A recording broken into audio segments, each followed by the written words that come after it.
Para saudara dan saudari yang Tuhan cintai, selamat pagi dan selamat bertemu lagi dalam Renungan Harian edisi hari Sabtu tanggal 21 November 2020. Hari ini gereja merayakan peringatan wajib Santa Peran Maria dipersembahkan kepada Allah. Mengawali hari yang baru ini, kita hendak mendengar dan merenungkan sabda Tuhan. Marilah sebelum kita mendengar dan merenungkan sabda Tuhan, kita berdoa. Dalam nama Bapa dan Putra dan Roh Kudus. Amin. Allah Bapa, sumber rahmat dan kurnia, peringatan Santa Perawan Maria kami rayakan. Semoga berkat doa restu dan permohonannya kami dipenuhi dengan rahmat-Mu. Bersabdalah ya Tuhan, kami siap untuk mendengarkan. Terpujilah Engkau Bapa, Putra dan Roh Kudus, kini dan sepanjang segala masa. Amin. Para saudara dan saudari yang Tuhan cintai, sabda Tuhan yang hendak kita dengar dan kita renungkan untuk mengawali hari yang baru ini diambil dari Injil Lukas pasal 20 ayat 27 sampai 40. Tuhan sertamu. Inilah Injil Tuhan kita Yesus Kristus menurut Santo Lukas. Pada suatu ketika datanglah kepada Yesus beberapa orang Saduki yang tidak mengakui adanya kebangkitan.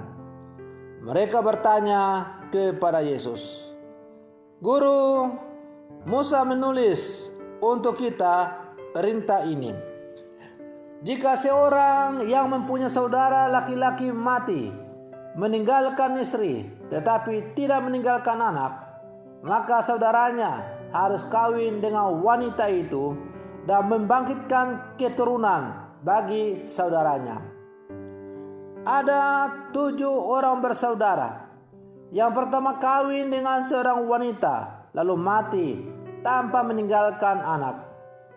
Lalu wanita itu dikawini oleh yang kedua dan oleh yang ketiga, dan demikianlah berturut-turut oleh ke-7 saudara itu.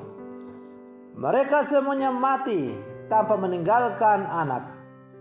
Akhirnya wanita itu pun mati. Bagaimana sekarang dengan wanita itu?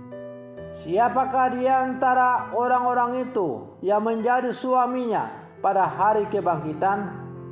Sebab ke-7-nya telah beristrikan dia." Berkatalah Yesus kepada mereka, "Orang dunia ini kawin dan dikawinkan, tetapi orang yang dianggap layak mendapat bagian dalam dunia yang lain itu dan dalam kebangkitan dari antara orang-orang mati tidak kawin dan tidak dikawinkan. Sebab mereka tidak dapat lagi mati. Mereka sama dengan malaikat-malaikat dan menjadi anak-anak Allah karena mereka telah dibangkitkan." Tentang bangkitnya orang-orang mati, Musa telah memberitahukannya dalam Nas tentang semak duri, di mana Tuhan disebut Allah Abraham, Allah Ishak, dan Allah Yakub. Ia bukanlah Allah orang mati, melainkan Allah orang hidup, karena di hadapan Dia semua orang hidup. Mendengar itu, beberapa ahli Taurat berkata, "Guru, jawabmu itu tepat sekali." Maka mereka tidak berani lagi menanyakan apa-apa kepada Yesus. Demikianlah Injil Tuhan. Para saudara dan saudari yang Tuhan cintai, diskusi tentang kebangkitan orang mati selalu menarik untuk direfleksikan. Kebangkitan sesudah kematian menjadi pergumulan pikiran manusia. Orang-orang Saduki tidak percaya akan kebangkitan orang mati. Karena itu, kehadiran Yesus dan ajarannya tentang kebangkitan selalu mendapat tantangan. Orang-orang Saduki terjebak dalam pikiran manusiawi. Mereka menyamakan begitu saja situasi kehidupan di dunia ini dengan kehidupan akhirat. Karena itu, persoalan kehidupan kawin dan dikawinkan setelah kehidupan di dunia ini secara tegas ditolak oleh Yesus. Para saudara dan saudari yang Tuhan cintai, Allah yang menguasai kehidupan akhirat adalah Allah orang-orang hidup.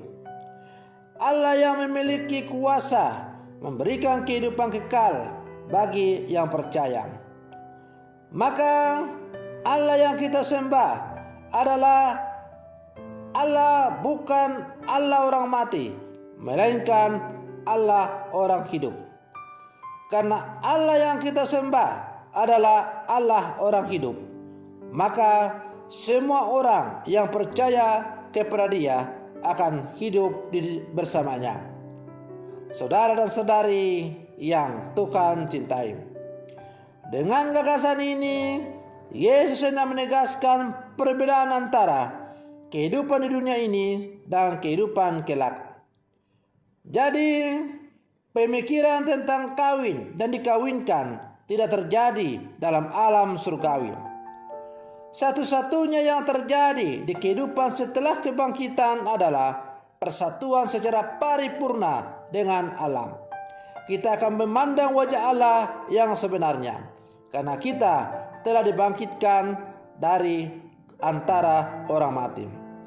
Kita hanya dipersiapkan agar memasuki alam kehidupan abadi dengan jiwa yang bebas dari berbagai jebakan dosa dan kepentingan dunia. Para saudara dan saudari yang Tuhan cintai, sebagai murid-murid Yesus, kita diajak untuk selalu merenungkan bahwa berbicara tentang kebangkitan dan gambaran kehidupan dalam alam kebangkitan itu adalah merupakan bagian dari iman kita sebagai orang Katolik. Sebagai orang beriman, saat kita merenungkan tentang kematian, kita pun harus merenungkan soal kebangkitan. Seperti kata-kata pengkhotbah, bahwa segala yang ada ini selalu berpasang-pasangan. Maka ada kematian, ada pula kebangkitan. Karena kebangkitan dan hidup kekal merupakan akhir dari seluruh perjalanan hidup kita di dunia ini. Hidup baru setelah kematian menjadi harapan semua orang beriman. Yesus dan Musa sendiri yang telah mengatakannya, sehingga tidak ada keraguan lagi terkait tentang hidup sesudah mati. Soal adanya kebangkitan itu bukanlah hal baru yang diperdebatkan, karena hal itu sudah pasti ada.